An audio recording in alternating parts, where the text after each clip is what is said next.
I wonder if you remember sitting in your maths lesson wishing you could ask the teacher to just stop and go over something again. I think it's quite a common experience. It was for me, particularly in maths class, to feel that everyone apart from you has grasped a concept, and it can be very hard to find the courage to stick your hand up and admit that it's sailed right over your head.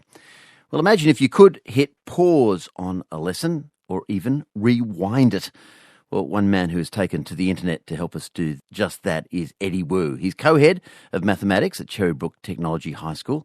He features on Australian Story tonight and tells the story of how his WooTube website has clocked up nearly 4 million views worldwide. And he's here in the studio. Good afternoon. Richard, how are you going? It's good to be here. This all starts with an attempt to help one individual student. It was back in 2012, and I was teaching a student. He was diagnosed with cancer, which is ground-shaking for anyone, let alone a 16-year-old boy. And so we knew he was going to have upcoming weeks of absence, and it's hard to learn anything when you're learning it in bits and pieces, but mathematics especially, it's a very coherent subject. Every concept relies on the other ones, which is why a lot of people, they relate to me, I understood everything until I didn't really get my times tables, then it just all fell to pieces. Well, when they started putting letters in there, that's when I checked out. In other words, if you lack one building block, the whole wall doesn't work. Absolutely. And so I knew this was going to be disastrous for this student to try and piece everything together with all of this absence coming up for him. So I took my phone, I propped it up on the table, and I just hit record. I knew it wasn't amazing, but you could see the whiteboard, you could hear my voice as I explained, and that was a way for him just to keep up with us while he wasn't at school. That's where it began. Other students took notice, and it just sort of grew from there. Okay, so you put it up on the net. You might as well put it up on the net so he can access it easily. And then what, other people started watching as well? Well, at that time, I had quite a few students in my class who were involved in extracurricular activities. They'd be off on a cadet hike, or they were arranging some fundraiser for prefects, and they'd come back the next day and they'd say, "Sir, we missed 2 lessons in a row. Is there any chance we could use those videos as well?" And I thought, well, I'm not going to say no. And then from there, students in other classes in the same school realized, hey, you know what? We've got our own teacher explaining stuff, which is great. But maybe if we just want another angle on things, we can use this as well. Or we can use it to watch something again. That's the crucial thing. Absolutely. I mean, I can't remember what I had for breakfast 2 days ago, let alone some complex mathematical concept from 2 months ago. So I find that it's something that students use, particularly before exams. I mean, every year in October, before the HSC starts, I see this huge spike in traffic because everyone is trying to wrap their heads around a huge number of concepts. Okay, a great title though, WooTube. I definitely can't take credit for it myself. Kids are always the most creative ones. I had a student in my roll call class years ago, way before I started this, and he said to me, "Hey, sir, wouldn't it be really funny if you started putting videos on the internet and you called it WooTube?" And of course, as an adolescent boy, that's exactly the way he said it. Then when I began this, I really literally couldn't think of a better name. Now it's stuck. Yes, now it's stuck. And you described the process whereby it starts with one student and then a handful and then the whole school. Of course, now it's worldwide, isn't it? You've got people in country New South Wales to begin with, but then other states and now other countries. One of the things about mathematics is it genuinely is a universal language. I mean, we sort of take it for granted that a name like Pythagoras, which everyone learns in year 7 and 8 in Australia, is something that we're all supposed to know about, but this was ancient Greece that we're talking about. And so much of maths is from France and Germany and China. And mathematics is a language that can speak to everyone and that everyone in the world needs to know about. All the more these days now that science, technology, engineering, maths, those STEM skills are so much on the agenda of everyone's government is pouring money into, making sure our students can understand this. So I think that's part of why it's had worldwide appeal. We're talking to Eddie Wu, whose WooTube mathematics lessons are being watched around the world. He's featured on Australian Story tonight. He's co-head of maths at Cherrybrook Technology High School. Were you always good at it yourself? You obviously speak about it with clarity. Definitely not. It was not my best subject at school. English and history were the things that sort of clicked for me, and I loved a story and I loved narrative. Mathematics, I didn't mind it, but it took me so much work to wrap my head around those concepts. And I had a great colleague once who told me, it's not hard for you to teach well, it was hard for you to learn, because if you've put that mental effort into understanding something that didn't come naturally, you can convey that struggle and give that empathy to your students. Okay, so it's helpful that you didn't take to it like a duck to water. Well, I find I've had teachers myself who they've shown a concept up on the board. I particularly remember this at university. And if someone did have the courage, as you were pointing out before, to put up their hand and say, "I don't get it, sir," they just sort of pause and look at you. How can you not and get say, that? "But it's so obvious," you know? There's this phrase that mathematicians love, you know, they say, you know, the following result is trivial and left as an exercise to the reader. And it's almost a way of saying, well, you know what? Can't you understand this? If you can't, you know, go work it. That's not my problem. And I've never viewed that as my experience, because as a student, what I needed was for someone to say, oh, okay, well, it doesn't click with you this way.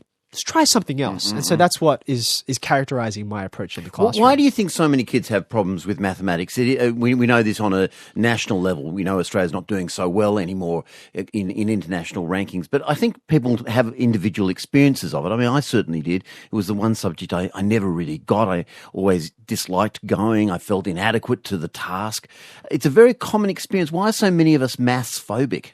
I think that there's a lot of factors, obviously, that contribute to this. If I had to pick just one to highlight, I think that one of mathematics' strong points is sort of its own Achilles heel. So, for example, when mathematicians have a problem to solve, one of the things we desire to do is to design a method for solving that problem that sort of automates a lot of the process, that you don't have to think so hard about it. We can put all of the numbers that are part of this problem, feed it into one thing, and out pops the answer. We call those formulas. Now, formulas are super useful. They're so valuable. Modern society is built on those. But the true, you know, power of a formula makes it so that you actually don't need to understand what on earth it's about to use it. And so many students have this formulaic, step-by-step, okay, well, you do this and then this and then this. Who knows why you do any of that, but you can get the right answer at the end. Now, a lot of students learn mathematics as that, just disconnected concepts, a bunch of steps that you have to follow for who knows why. And if students are learning mathematics like that alone, then of course they're not really connecting with, why is this important? What does it mean once I've got that number at the end? And how does this concept, this skill, this step for solving a problem fit all together? And that's obviously going to lead to problems. I remember, you know, there's a famous book by A.S. Neal about education called Summer Hill, written, I guess, in the 60s. And he talks about this moment where a kid who's troubled by mathematics wants to build a ham radio. And so he goes to his maths teacher or his science teacher, and suddenly, because he needs these formulas to build the thing he wants to build, suddenly the whole field is accessible to him. He understands everything straight away. This same kid who was baffled by it for years. I mean, feeling that need, I think, is actually so crucial. A lot of people, and I think it's entered into our, you know, our vernacular to be able to say, oh, you know, if someone is unemotional, then we call them, you know, cold and calculating. That's the phrase that we have.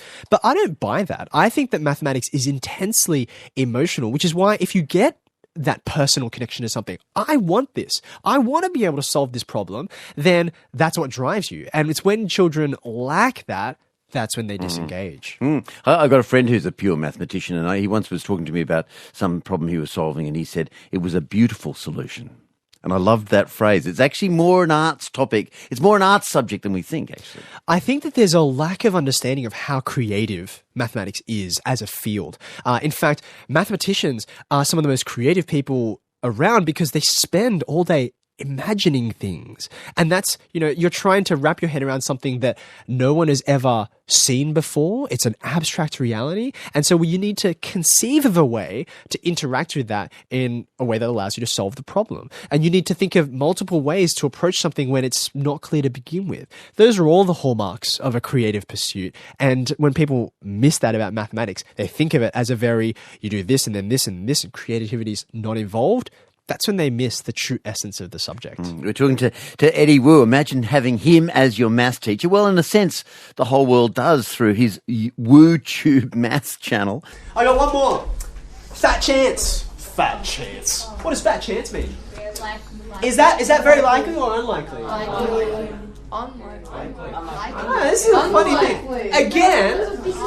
Again, someone will usually say to you, fat chance, right? Which means actually it's not very likely, which is very funny because some of you have noticed that slim chance is rightly in this area. In fact, as it happens, this is what English is like. I guess I feel bad if you're trying to learn English and you're like, what? Slim chance and fat chance literally mean exactly the same thing. Talk to us about your vocation. How did you end up a teacher? And I know on tonight's program, some of your relatives say, mum and dad expected him to be a lawyer and earn lots of money and do all these things, but you didn't.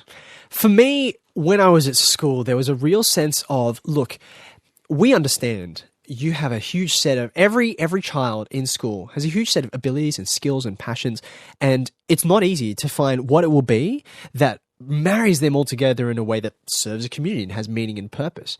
I was very fortunate that when I was at school, I had, number one, teachers who I could see were a worthwhile example to follow. They knew their stuff, but they also knew their students and cared about them. They weren't the kind of, person who's up the front of the classroom and the second the bell goes, they leave because my job is just to explain things to you. I could see they really cared about us and our growth as characters, not just our academic growth. So seeing that as an example, where was this? Where did you go to school? I attended James Bruce Agricultural High School. Okay, yeah. I've been a public school boy my entire life, and so I was very fortunate to have that experience. Mr. Best, my music teacher, Mr. Brown, my agriculture teacher, stood out for me particularly because I was never a star in those subjects. I was never the apple of their eye, but it didn't matter. They cared about me as a student, regardless of whether I had a talent for the subject or not. So the first thing was just seeing great teachers and benefiting from their work and their professionalism. But secondly, I was very fortunate that I got to be involved in a lot of extracurricular activities. I think of cadets, prefects, the Christian group, peer support leading. All of those gave me a sense of how much joy I was able to get out of seeing someone else learn something and be able to help them in that experience. I just fell in love with it.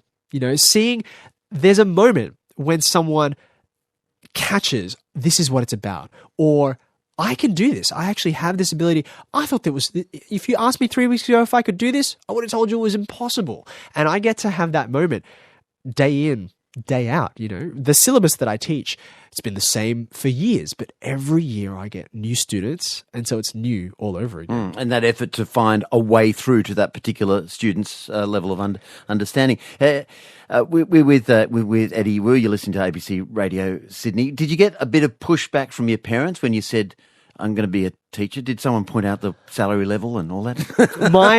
My mum was particularly upset because, as a migrant coming to this country so that I could be born here, it wasn't to be just a teacher because it's a very humble profession. It's not recognized as something which deserves high status, which I think is sad. And so there was, a disappointment from her because they'd made this huge sacrifice, and what did you think was the point of doing that? And I think they were upset that I took all this academic potential that I had and went to something which, in their view at the time, they didn't think would be a good use of that. So it was challenging for them at first. I mean, sadly, my mother passed away in my first year of university, so she hasn't been able to see the successes that I've been able to have, and that I love what I do. Every day I get to come to work, and I know that what I do makes a difference because I can see it on the faces of the students I get to teach. Well, you're high status to us. Thanks, Richard. That's very kind. Eddie Wu, thank you so much for coming in and talking to us. Look forward to tonight's program, Australian Story, tonight, 8 p.m, when you can really meet Eddie Wu and hear the amazing story and see some of the way he teaches on the internet with his WooTube mathematics channel. You're listening to ABC Radio Sydney.